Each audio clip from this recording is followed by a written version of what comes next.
नमस्कार, स्वागत है आपका न्यूज टाइम्स के इस बुलेटिन में। मैं हूं प्रियंका। आइए सबसे पहले एक नजर डालते हैं आज के मुख्य समाचारों पर। शहर में रही ईद उल जुहा पर्व की धूम, सैकड़ों की संख्या में मुस्लिम समुदाय के लोगों ने नमाज अदा की। भालूबासा में महिला का अर्धनग्न शव मिलने से सनसनी, दुष्कर्म के बाद हत्या की आशंका।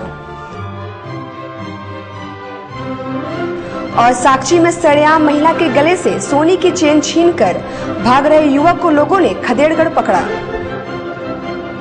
अब खबरें विस्तार से। कुर्बानी का पर्व ईद उल जोहा पर शहर के विभिन्न मस्जिदों में सैकड़ों मुस्लिम धर्मावलंबियों ने नमाज अदा किया। यह पाक त्योहार जीवन में त्याग और बलिदान का प्रेरणा लेकर आता है। मानवीय मूल्यों की रक्षा के लिए सर्वोच्च त्याग और बलिदान की प्रेरणा के अलावा ईद उल जोहा अर्थात बकरीद लोगों को अमन, चैन और खुशहाली का पैगाम भी देता है। शहर के विभिन्न मस्जिदों में मुस्लिम धर्मावलंबियों ने नमाज अदा कर एक दूसरे को बधाइयां दी। इसके बाद बलिदान की परंपरा है। कुर्बान के गोश्त को 3 हिस्सों में बांटा जाता है। पहला अपने लिए, दूसरा दोस्तों व रिश्तेदारों के लिए तथा तीसरा हिस्सा गरीबों के बीच बांटा जाता है। बकरीद के दौरान कुर्बानी का बड़ा महत्व है।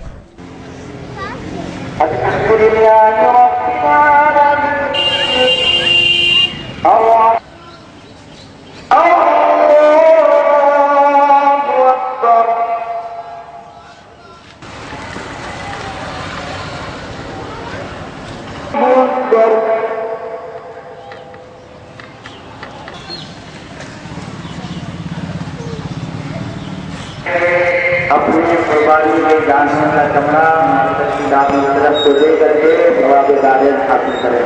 मरकजी दारू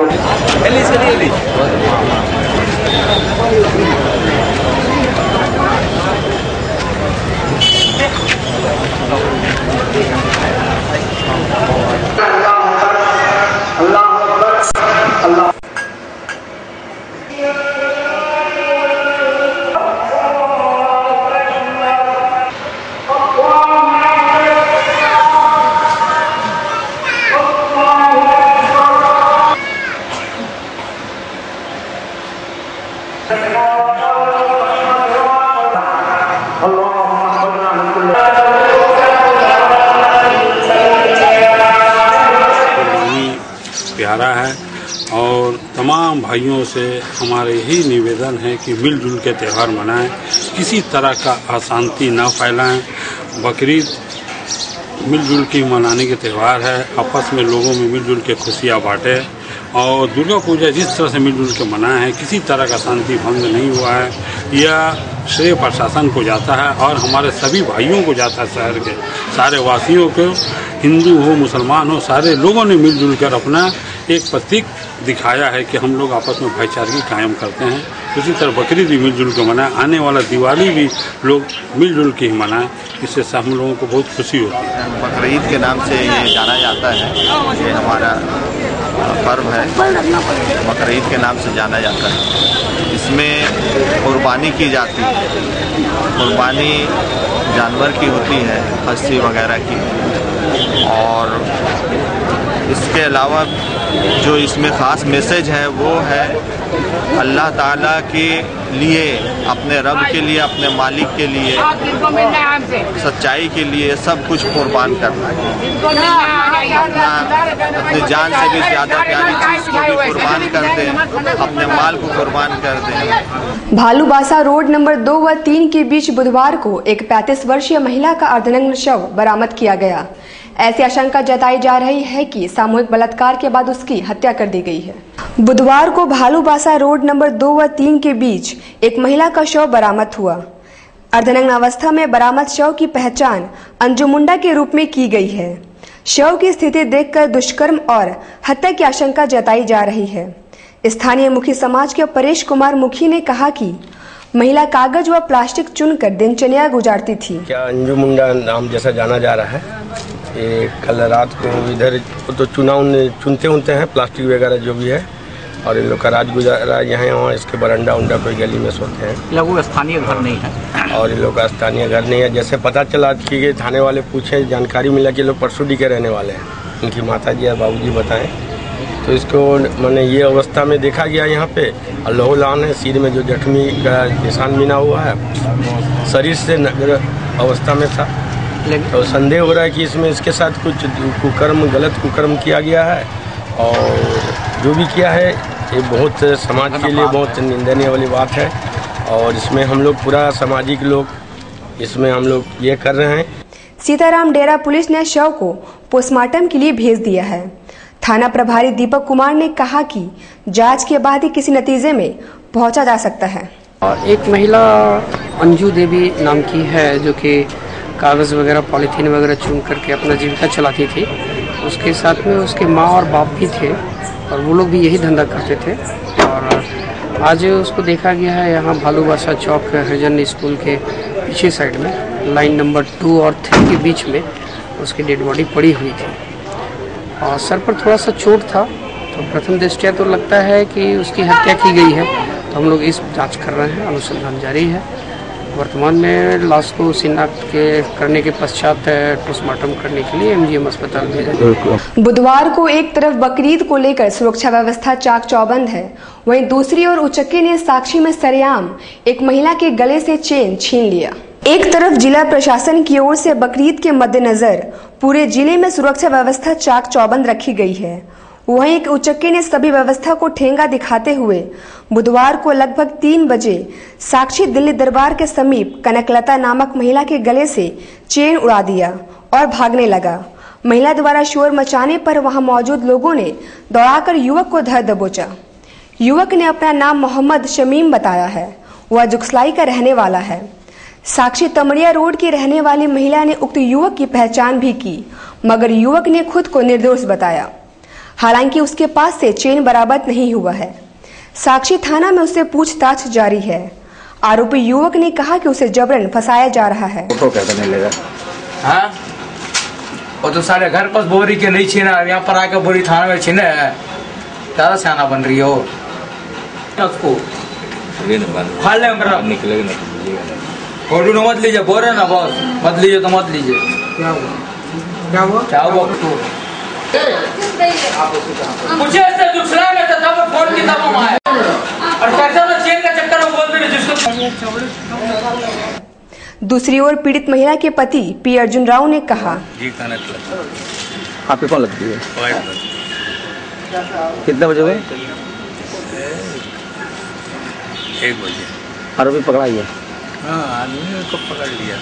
सामान मिला आपका? सामान नहीं मिला। बहरहाल चेन बरामद नहीं होने से पीड़ित महिला व पुलिस दोनों ही असमंजस की स्थिति में हैं।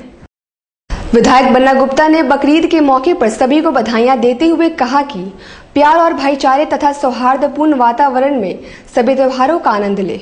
विधायक बन्ना गुप्ता ने ईद उल जोहा पर सभी को मुबारकबाद देते हुए कहा कि जिस तरह दुर्गा पूजा व अन्य पर्व हम सभी ने प्रेम, भाईचारा व सौहार्दपूर्ण वातावरण में मनाया, उसी तरह आपसी प्रेम के साथ बकरीद व दीपावली भी मनाएंगे। उम्मीद करता हूँ कि सब लोग इस पर्व को अमन, प्रेम, भाईचारगी के साथ मनाएंगे, अखलाक, मोहब्बत के साथ मनाएंगे। और मैं सभी लोगों को बहुत बहुत मुबारकबाद देता हूँ। और जमशेदपुर की एक तहजीब है कि हम सारे लोग मिलकर, जैसे अभी दुर्गा पूजा पार हुआ, आने वाला पर्व दिवाली है, छठ है, वर्तमान में ईद है, तो हम सारे पर्वों को बहुत मिलजुल कर मनाते हैं प्रेम और भाईचारगी के साथ। उसी तर्ज पर हम ईद को भी मनाएंगे और एक दूसरे के साथ मुबारकबाद भी देंगे, एक दूसरे के साथ खुशियाँ भी मनाएंगे। बहुत बहुत मुबारक। सुनारी खूटादी निवासी अमरदास नामक व्यक्ति ने पारिवारिक कलह से तंग आकर बुधवार को मानगो पुल से कूदकर आत्महत्या का प्रयास किया, मगर लोगों ने उसे पकड़ लिया। बुधवार को मानगो पुल में उस समय अफरा तफरी मच गई जब एक व्यक्ति ने पुल से कूदकर आत्महत्या का प्रयास किया। समय रहते हुए कुछ सजग लोगों ने उसे पकड़ लिया। सुनारी खूटाडी के रहने वाले समरदास ने कहा कि वह पारिवारिक कारणों से मानसिक तौर पर परेशान है और खुदकुशी करना चाहता है। मरेगा क्या कर रहा है? क्या नाम है तेरा? मेरा समरदास। कहाँ रहता है? खूटाडी। पुल में तैनात ट्रैफिक पुलिस ने उसे पकड़कर सीताराम डेरा थाना को सुपुर्द कर दिया। कहाँ पर? रेलिंग पर। कहाँ पुल में बोले? हाँ, पुल के रेलिंग पर। क्या कूदने वाला था? हाँ, कूद रहा था तो एक आदमी आके बताया था, हम लोग उसको घुमा के ले आया। कहाँ का रहने वाला आदमी, कुछ बताया? ये तो हम नहीं पूछा उसको। अभी क्या किया उनको? अभी उसको थाना वाला के हैंड ओवर कर दिया। अब यहाँ लेंगे एक छोटा सा ब्रेक के बाद खबरें और भी हैं, बनी रहिए हमारे साथ। ब्रेक के बाद खबरों में फिर से आपका स्वागत है। दुर्गा पूजा विसर्जन के बाद हर वर्ष की भांति इस वर्ष भी घाट पर कचरे व मलबों का अंबार लगा है। हर वर्ष यही स्थिति रहती है। पूजा विसर्जन के बाद नदी तटों की हालत इतनी दयनीय हो जाती है कि लोगों को पर्यावरण के विषय में इतनी लापरवाही खलती है। सुवर्णरेखा व खड़गई नदी के तटों पर गंदगी का अंबार लगा हुआ है। जल प्रदूषण की बात करें तो प्रदूषण का स्तर काफी ज्यादा है। नदी में स्नान करने वालों ने इस तरह गंदगी पर काफी निराशा जताई है।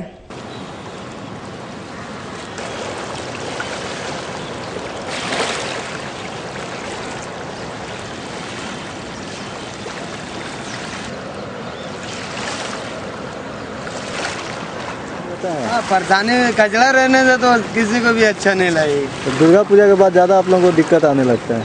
दिक्कत तो वही समझ लिए, कचरा आ जाने से बीमारी पैदा मच्छर हो जाता है। आप लोग यहाँ बराबर आते हैं? हाँ, बराबर आते हैं।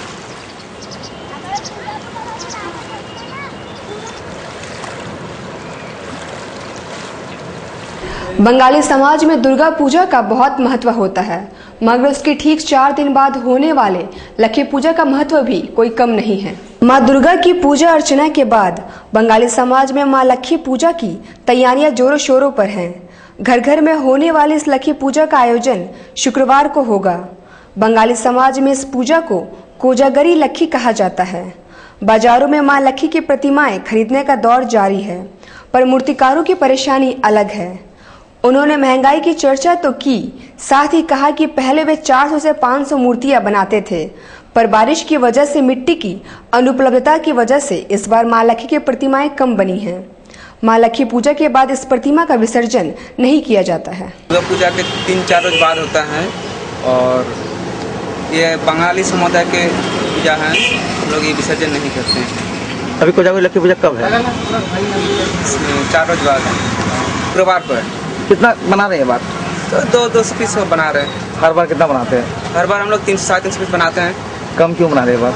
इधर मार्केट में उतना डिमांड में नहीं है, पैसा भी थोड़ा कम है, पानी का चलते भी कुछ काम रुक गया। टाटा कमिंस के प्रशिक्षुओं ने बुधवार को भिक्षाटन कर अपना विरोध जताया। वे पिछले 14 दिनों से धरना पर बैठे हैं। टाटा कमिंस के 240 टीएमएसटी प्रशिक्षुओं ने पिछले 14 दिनों से कंपनी गेट के समक्ष धरना जारी रखा है। वे प्रबंधन से स्थायीकरण की मांग कर रहे हैं, साथ ही पुणे स्थानांतरण करने का भी विरोध कर रहे हैं। उनका कहना है कि उनके समक्ष भूखमरी की स्थिति उत्पन्न हो गई है। बुधवार को उन्होंने सड़कों में घूम घूम कर भिक्षाटन किया।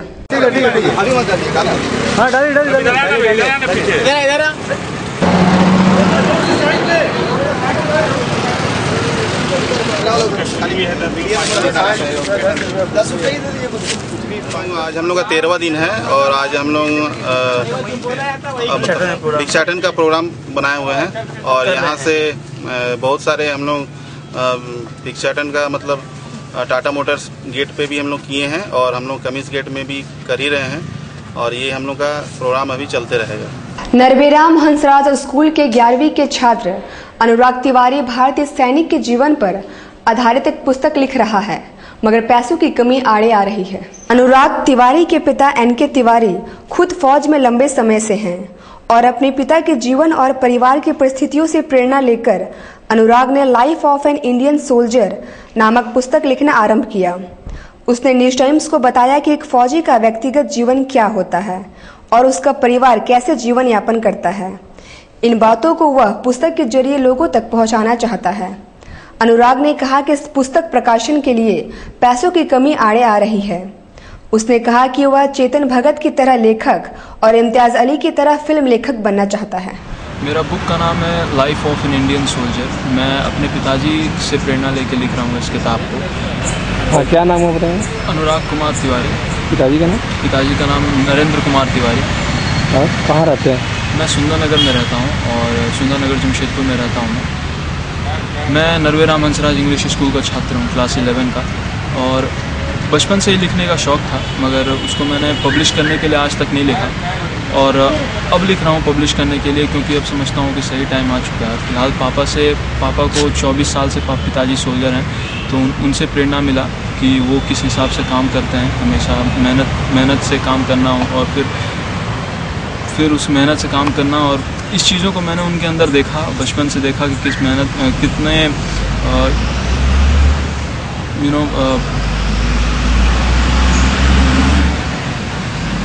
कितने तकलीफ़ों के साथ वो काम कर रहे हैं। इन चीज़ों को देखने के बाद मेरे को लगा कि अपने अनुभव को शब्दों में उतारना काफ़ी सही होगा। और इसलिए ये पहला बुक मैंने life of an Indian soldier के ऊपर सोच के लिखा, जो कि लगा मुझे कि अब सही होगा। इसलिए मैं इस किताब को लिखा हूँ। इस किताब के बारे में, इस किताब के अंदर सोल्जर की मेंटालिटी, सोल्जर के कंपैरिजन, आज के सोल्जर 30 इयर्स पहले के सोल्जर में कंपैरिजन है, प्लस सोल्जर्स के बारे में, उनकी निजी ज़िंदगी, उनके रहने का ढंग, उनके एनवायरनमेंट, उनके फैसिलिटीज़, और उनके परिवार के परिवार क्या झेलते हैं, क्या वो पाते हैं, क्या खोते हैं इतने। और सोल्जर का खुद अपना ड्रीम्स, अपना डिज़ायर्स, क्या उसके ज़िंदगी में क्या प्रायोरिटी या प्रेफरेंस रखता है, इन चीज़ों को मैंने उसके अंदर। आगे क्या एम्बिशन है आपका? आगे मेरा एम्बिशन है एक फ़िल्म राइटर बनने का, एक कॉमर्शियल फिल्म राइटर बनने की मेरी एम्बिशन है। मैं इम्तियाज़ अली जैसा फिल्म राइटर बनना चाहता हूँ, चेतन भगत जैसा सक्सेसफुल ऑथर बनना चाहता हूँ, और इम्तियाज़ अली जैसा एक सक्सेसफुल फिल्म राइटर बनना चाहता हूँ। दिक्कतों का सामना सर काफ़ी ज़्यादा करना पड़ रहा है वैसे तो, क्योंकि करीबन 30,000 इसका कॉस्ट है इन्वेस्टमेंट का, जो कि अभी तक मेरे पास नहीं है सर, क्योंकि फैमिली थोड़ी सी, हमारी जो परिवार है वो थोड़ा गरीब है, और फिलहाल अभी तक पैसे का जुगाड़ नहीं हो पाया। कोशिश कर रहा हूँ कि पैसा जुगाड़ हो पाए, लेकिन अब तक पैसा का जुगाड़ नहीं हो पाया, क्योंकि कोई दे नहीं रहा है। और वरना यदि कोई देता है तो ठीक है, नहीं देता है तो फिर किताब तो नहीं निकल पाएगा मेरे ख्याल से। परिवार का कितना सहयोग मिल रहा है इस किताब को लिखने में? परिवार का पूरा सहयोग है सर, एक्चुअली फैमिली का पूरा सपोर्ट है। अग्रहरी युवा मंच द्वारा बुधवार को श्री अग्रसेन जयंती समारोह मनाया गया। इस मौके पर रंगारंग व सांस्कृतिक कार्यक्रमों में बच्चों ने बढ़ चढ़कर भाग लिया। अग्रहरी युवा मंच द्वारा बुधवार को स्थानीय माइकल जॉन प्रेक्षक गृह में श्री अग्रसेन जयंती का आयोजन किया गया। इस मौके पर आयोजित रंगारंग कार्यक्रमों में बच्चों ने लुभावने नृत्य पेश कर सभी से खूब वाहवाही लूटी।